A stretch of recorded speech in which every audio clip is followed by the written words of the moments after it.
பரலோக ராஜ்யம் வீட்டெஜமானாகிய ஒரு மனுஷனுக்கு ஒப்பாயிருக்கிறது. அவன் தன் திராட்சத் தோட்டத்துக்கு வேலையாட்களை அமர்த்த அதிகாலையிலே புறப்பட்டான்.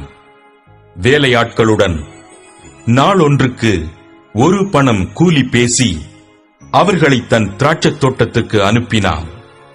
3ஆம் மணி வேளையிலும் அவன் புறப்பட்டு போய் கடைத்தெருவிலே சும்மா நிற்கிற வேறு சிலரை கண்டு, நீங்களும் திராட்சத் தோட்டத்துக்கு போங்கள், நியாயமானபடி உங்களுக்கு கூலி கொடுப்பேன் என்றான். அவர்களும் போனார்கள். மறுபடியும் 6ஆம் 9ஆம் மணி வேளையிலும் அவன் போய் அப்படியே செய்தான்.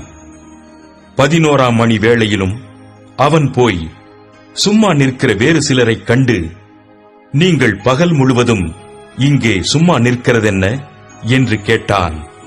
அதற்கு அவர்கள், ஒருவரும் எங்களுக்கு வேலையிடவில்லை என்றார்கள்.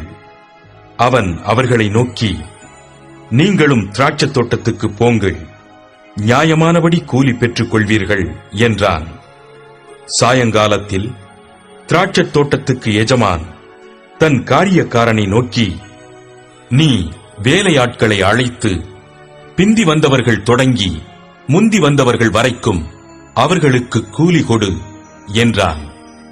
அப்பொழுது 11ஆம் மணி வேளையில் வேலையமர்த்தப்பட்டவர்கள் வந்து ஆளுக்கு ஒவ்வொரு பணம் வாங்கினார்கள். முந்தி அமர்த்தப்பட்டவர்கள் வந்து தங்களுக்கு அதிக கூலி கிடைக்கும் என்று எண்ணினார்கள். அவர்களும் ஆளுக்கு ஒவ்வொரு பணம் வாங்கினார்கள். வாங்கிக் கொண்டு வீட்டெஜமானை நோக்கி, பிந்தி வந்தவர்களாகிய இவர்கள் 1 மணி நேரம் மாத்திரம் வேலை செய்தார்கள். பகலின் கஷ்டத்தையும் வெயிலின் உஷ்ணத்தையும் சகித்த எங்களுக்கு இவர்களை சமமாக்கினீரே என்று முறுமுறுத்தார்கள். அவர்களில் ஒருவனுக்கு அவன் பிரதியுத்தரமாக, சிநேகிதனே, நான் உனக்கு அநியாயம் செய்யவில்லை. நீ என்னிடத்தில் 1 பணத்துக்கு சம்மதிக்கவில்லையா? உன்னுடையதை நீ வாங்கிக் கொண்டு போ. உனக்கு கொடுத்தது போல பிந்தி வந்தவனாகிய இவனுக்கும் கொடுப்பது என்னுடைய இஷ்டம். என்னுடையதை என் இஷ்டப்படி செய்ய எனக்கு அதிகாரமில்லையா? நான் தயாளனாயிருக்கிறபடியால் நீ வன்கண்ணனாயிருக்கலாமா என்றான். இவ்விதமாக பிந்தினோர் முந்தினோராயும் முந்தினோர் பிந்தினோராயும் இருப்பார்கள்.